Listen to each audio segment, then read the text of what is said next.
আমি যে কি বিপদে পড়লাম এতদিন পরে আমার কাছে বিপদে পড়লো। এটাই তো মাতব্বর সাহেবের বাড়ি। বাড়িতে কি কেউ আছে? বাড়ির গেট তো খোলাই, দেখি কেউ কি আছে ভিতরে।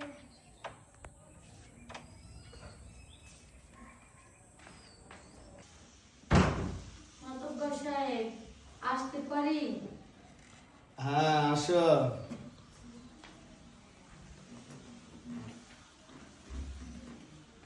মাতব্বর সাহেব, একটা কথা কই। আমি জানি, এখানে বসো। আমার বাবারে না পুলিশে ধরে নিছে, সরকারি গাছ কাটছে দিয়ে। আমি তো বললাম আমি জানি। হ্যাঁ, তোমার বাবারে ফরেস্টের লোকেরা নিয়ে গেছে, কারণ তোমার বাপ একটা না তিনটা চন্দন গাছ কাটছে। তোমার বাবা কি জানে এই চন্দন কাঠের কি দাম, আর তাও আবার 3টে গাছ। এই জন্য তো তোমার বাবার আমি নিজের হাতে ধরাই দিছি। আপনি ধরিয়ে দিচ্ছেন কেন দিছি জানো?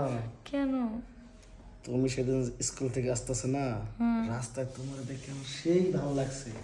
আর আমার না একবারে বাঘে যেমন হ্যাঁ, হরিণের মাংস ভালোবাসে, আমি তো মনে যে তোমার মতো এই যে কচি কচি মেয়েগুলো আছে না, এগুলারে ভালোবাসে।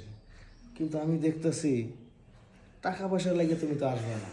তুমি একটা কারণে আসতে পারো, সেটা হইতেছে তোমার বাবা হলো দুর্বল পয়েন্ট, কারণ তুমি তোমার বাবাকে বেশি ভালোবাসো। আমার আম্মু না ওই আমি থানায় জানি গেছে। তোমার আম্মু থানায় গিয়ে কান্নাকাটি করতেছে। থানার থেকে বড় বাবু আমাকে ফোন দিয়েছিল। আপনি না প্লিজ সাইডে দিবেন কোন। আহা, তোমার এই কোমলমতি হাতগুলো হাত জোর করার জন্য না তো, এইসব হাত হচ্ছে আমাকে আদর আপ্যায়ন করার জন্য। এগুলো কি করতেছেন? ও, তুমি এখনো এত কিছু বোঝো নাই? না, তোমার বাবাকে তিনটে গাছ কাটানোর জন্য তাকে জেলে পাঠাইলাম। তোমার মা ওখানে কান্নাকাটি করতেছে, বড় বাবু আমাকে ফোন দিয়েছে, তাও ছাড়তাছে না। কি লেগে? আমি যখন বলবো তখনই ছাড়বে। আমি যে কি বিপদে পড়লাম আমি এখন বুঝতে পারছি।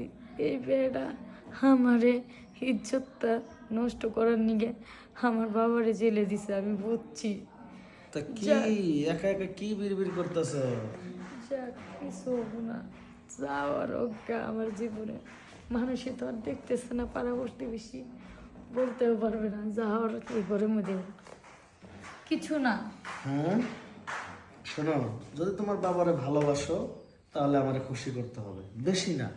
তোমাকে আমি এইভাবে শুয়ে দেব, তোমার পা দুটো সোফায় এইভাবে বসিয়ে দেব, তারপর এগুলা কি করতেছেন আপনি? কথা বলো না।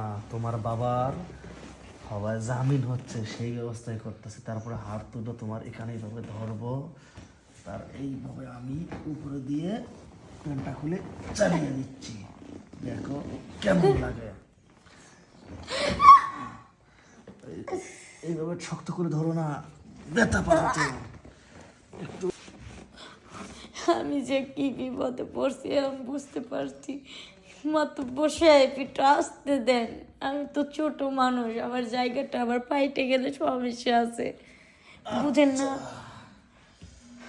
এই সরেন হয়েছে। শোনো, আমি মাতবার হলে কি দেবো, আমার আবার দয়া আছে। তুমি আসতে দেওয়ার কথা বললা না, তাই আসতে দিছি। ঠিক আছে, তুমি যেহেতু তোমার কথা রাখছো, আমি যা চেয়েছি তাই পেয়েছি, তাহলে আমি ওই থানার বড় বাবু মানে বড় দারোগা আছে না, তাকে ফোন দেই, দিয়ে আচ্ছা তোমার বাবাকে ছেড়ে দেওয়ার কথা বলি, নাকি বলো? আচ্ছা কর। আচ্ছা, আমার আবার দয়ার শরীর, কাউকে কথা দিলে আমি না করি না, বুঝছো? তাহলে দেই। হ্যাঁ, হ্যালো। হ্যাঁ হ্যাঁ, বুঝতেই তো পেরেছেন কি জন্য ফোন করেছে। ওই যে 3টে গাছ কাটার জন্য যে ধরে নিয়ে গেলেন দমসেরকে, ছেড়ে দেন। খুব ভালো মানুষ। আমার কি আসলে একটা মিস্টেক হয়ে গিয়েছে তো, এই জন্য আর কি। আসলে এই দমসের না, এটা হলো অন্য দমসের, উত্তরপাড়ার। হ্যাঁ হ্যাঁ, ছেড়ে দিন। কখন? 5টার আগে? হ্যাঁ অবশ্যই ভাই, 5টার আগে। ঠিক আছে, আচ্ছা আচ্ছা, ওকে, রাখি। বুঝতে পারছো কি বললো? ছেড়ে দিন, 5টার আগে ছেড়ে দেবে তোমার বাবাকে। আচ্ছা আমি যাই গে, হ্যাঁ। আচ্ছা, শোনো, যাবা তো এখান থেকে বের হয়ে কাউকে আবার কিছু বলো না। আচ্ছা ঠিক আছে। আমার আবার দয়া শরীর, দেখা যায় কিছু বলে দিলা পরে এমনও আছে যা দেখবো তোমাদের বাড়ি আছে তোমরা নাই, নইলে তোমরা আছে তোমাদের বাড়ি নাই, মানে ভেঙেও দিতে পারি বাড়ি। আচ্ছা ঠিক যাও, আছে। হ্যাঁ যাও। শালা মাথার পর তোরে আমি দেখে নিম, তুই ভাবছস কি তুই আমার ইজ্জত নষ্ট করে ভুল করছস? আমি এখনই পুলিশ নিয়ম। বাঘ যেমন ভালোবাসে হরিণের মাংস, আর আমি ভালোবাসি এরকম আঁকা বাঁকা কচি দেহ। নিচে যে হাত দিয়েছিলাম আঙ্গুল, সেই গন্ধটা এখনো আছে। এই সুমন, একটা চা দে রে, কি শান্তি।